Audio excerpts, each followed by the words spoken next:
Kriyat Yamsouf, vous avez un passeau qui a marqué Salalou Kaoferet. Ils ont plongé au fond des mers, les Égyptiens, comme du plomb. L'autre passeau qui c'est marqué Kakash, comme de la paille. L'autre passeau qui c'est marqué il Moukahaven, ils sont tombés comme des pierres. Ah, c'est des pierres ou du plomb ou de la paille. La Gemara nous explique, ça dépend. Il y a des grands rechaïm, des petits rechaïm et des moyens rechaïm. Celui qui était un petit peu rachat, il est mort vite et bien, comme du plomb. Celui qui était moyen rachat, il est tombé comme de la pierre. Mais celui qui était un méchant rachat, il était comme de la paille, un fétu de paille qui monte, qui descend, qui travaille jusqu'à ce qu'il arrive à mourir. Ça a pris du temps.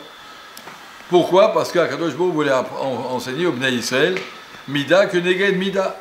En fonction du mal qu'ils ont fait, on ne parle pas des punitions Baolam Haba. Les punitions Baolam Haba, de toute façon, chacun aura.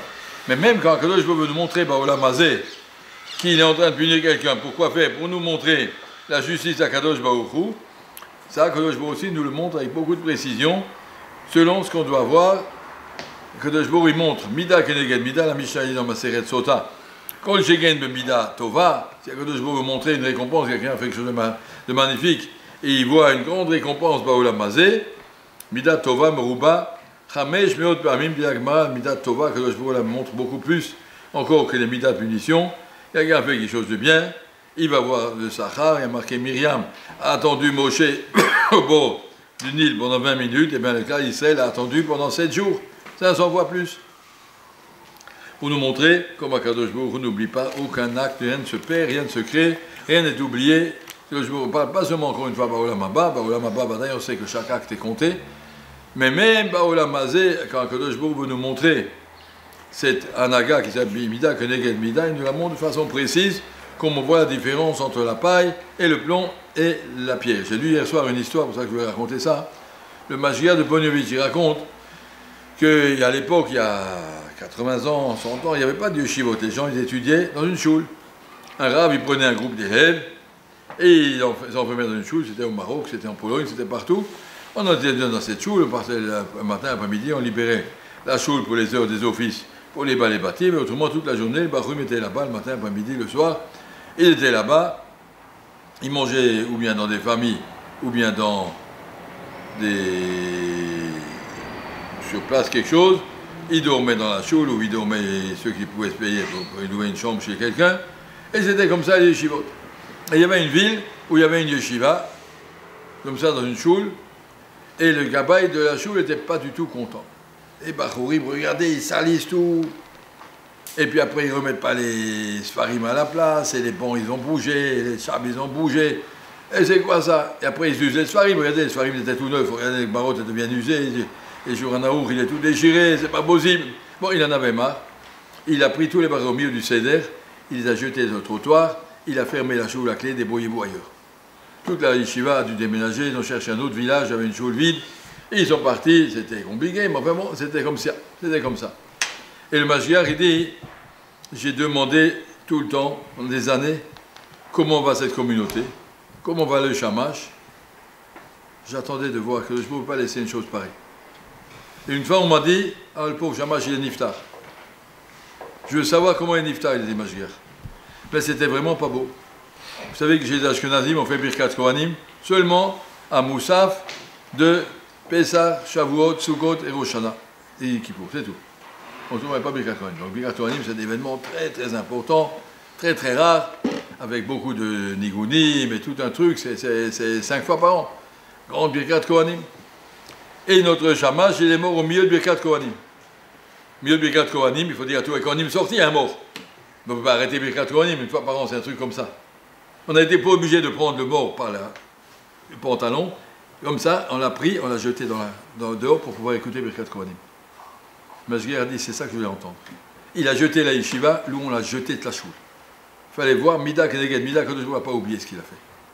Mida Keneged Mida, il a jeté quelqu'un de la choule, une yeshiva de la choule, et bien on l'a jeté lui aussi de la choule. Il ne partira pas comme ça. Il ne peut pas mourir à la choule comme ça. Il faut qu'il subisse ça. Quelque chose que je peux nous montrer qu'il n'a pas oublié. C'est juste pour nous comprendre que les actes ne sont pas anodins. Tu dis, bon, j'ai pensé, le Shem Shamaim, c'était pour protéger la choule. Dis pas de bêtises. Tu n'aimes pas la Torah, c'est tout. Bon, il sait ce que tu veux. La même histoire, Rav Sarah dans la Torah, il raconte. Il y avait Vous savez, à l'époque, c'était l'époque des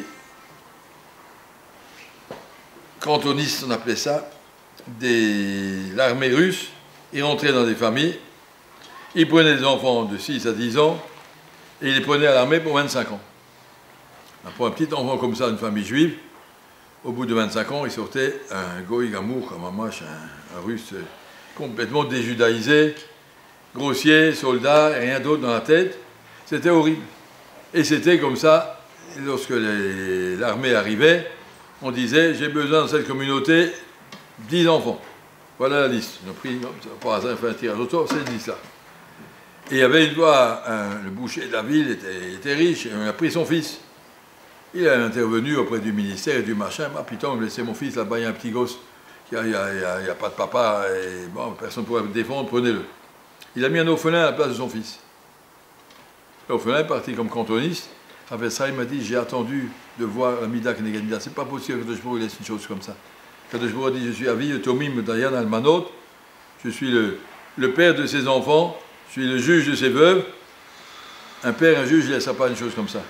Il a dit quelques années plus tard, le fils du boucher est mort du choléra, il y avait une épidémie, et personne ne voulait l'enterrer, la Cheva Kadisha avait peur, personne ne voulait s'approcher, c'était trop dangereux, trop contagieux, et le père lui-même a dû creuser un trou et enterrer son fils lui-même, ça c'était la Mida qui a voulu protéger ton fils, et ben voilà, c'est toi-même qui vas l'enterrer. Comme ça, Rav Sahim il dit, quand on voit que Kadosh Baruch Hu nous montrait que le monde n'est pas efker, alors il nous montre, de temps en temps, il nous montre les Mida Keneged Mida, dans un sens ou dans l'autre, comprendre, comme la Hanaga d'Akadosh Baruch Hu, et pour nous apprendre, ceux qui sont morts, ils ne savent pas, mais ceux qui sont vivants, ils peuvent comprendre, ils peuvent savoir. Marqué les Meraglim, ils ont parlé du mal sur Eretz Israël, sur Moshe Rabbeinu, à ce moment-là, il y a des vers, quand ils sont morts, il y a des vers qui sont sortis de leur nombril, ils sont entrés dans leur langue, et de la langue au nombril, ça faisait comme ça un circuit, pour montrer que ils ont parlé par leur langue, des choses qu'ils ressentaient dans leur ventre, c'était pour montrer combien qu'ils étaient pourris à l'intérieur, que le jour voulait le montrer.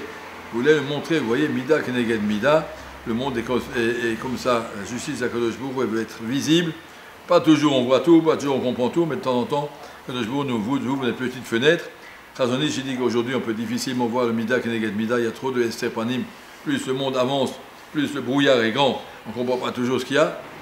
Mais au moins savoir que ça existe et savoir que l'Hanaga d'Akadosh Baruch Hu, elle existe de façon mishpat chol drachav mishpat. Il n'y a pas de cadeau, il n'y a pas de protection, il y a la force de tchouva, il y a la force de tfilat, tzedaka, tzedachon, mais de dire que ça va, c'est oublié, ça fait 50 ans, c'est pas bon, ça va, ça n'en parle plus. On en parle, rien ne s'oublie.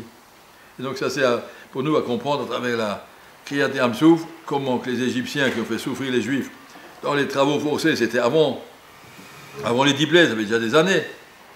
Le jour n'a oublié aucun détail. Il y a marqué dans Rashi, chaque juif a reconnu son Égyptien. C'est celui-là qui m'a frappé. Regardez comment il est. Il pouvait voir la punition d'Akadosh Baruch Hu. Et comme ça, on doit apprendre à comprendre que le monde est géré, pas par des à peu près, mais par un mishpat très précis. Je vous rappelle encore une fois l'histoire que le Rav Shach nous racontait, que c'est marqué dans le livre de la Keïla de Vilna. Chaque Keïla avait un livre dans lequel on marquait des événements importants. Chaque invité était permis et autorisé. Il y avait un grand rame dans la ville qui pouvait écrire quelques livres dans le livre de la Keïla. Il a vu que la femme du Gaon de Vilna a écrit un truc comme ça. J'étais avec une dame, je ne sais plus comment elle s'appelle, on avait pris sur nous de ramasser tous les jeudis de l'argent, jeudi soir, de l'argent pour les familles pauvres de la ville. Et on allait collecter comme ça, distribuer l'argent pour Shabbat pour des familles. Et une fois, on est allé ensemble, cette dame et moi, Madame Gaon de Vilna, et chez quelqu'un, et il n'était pas à la maison. Bon, on est parti chez le suivant. Et tout d'un coup, sur le chemin, j'ai dit à ma copine, mais regardez là, j'ai regardé là-bas, de l'autre côté de la rue. On a traversé, on a attrapé le monsieur, on lui a dit, écoutez monsieur, on ne nous a pas trouvé à la maison, et vous devez aller, il nous a donné l'argent de Tzedaka, merci beaucoup, on a donné de l'argent de Tzedaka pour le Shabbat, et bien sache, voilà. Et j'avais convenu, Madame Vilna a dit, j'avais convenu avec cette dame, la première de nous deux qui meurt viendra en rêve chez l'autre pour raconter comment que ça se passe là-haut. On avait fait un kinyan de Tirat Kaf, la première qui meurt revient en rêve pour raconter comment que ça se passe. Et l'autre est morte avant moi, et puis elle n'est pas revenue. Et au bout de 30 jours, elle est venue, elle a dit je ne suis pas venu avant parce que je n'avais pas le droit de venir. Et même maintenant, je n'ai pas le droit de raconter. Mais ça, on m'a permis de raconter que quand on était sur le trottoir, et toutes les deux, et tu as levé la main et tu dis regarde, il est là-bas, on a toutes les deux le srout d'avoir ramassé la zaka, mais toi tu as en plus le srout que tu as levé ta main, moi j'ai pas eu ce srout, tu vois, chaque petit détail est compté là-haut, chaque petite chose. Le srout qu'on a couru, qu'on a ramassé, c'est partagé, mais le srout que tu as levé la main, ça ne sera pas oublié, c'est inscrit à ton nom. Sache que en haut dans le ciel, chaque détail, chaque petit détail, dans les mitzvot, dans les averot, rien n'est oublié, que de il sait combien on fait un effort, combien c'est difficile, combien c'est une messirut nefesh de tenir un seder, combien c'est messirut nefesh de tenir un horaire, et bien Kadosh Baruch Hu il le sait, et Bezat Hashem, il n'oublie personne, il récompense à tout le monde, et un Khalila le contraire, être sérieux, savoir qu'on vit dans un monde de Mishpat et pas dans un monde de Hefker. Ça c'est l'enseignement de cette Kriyat Yam Suf.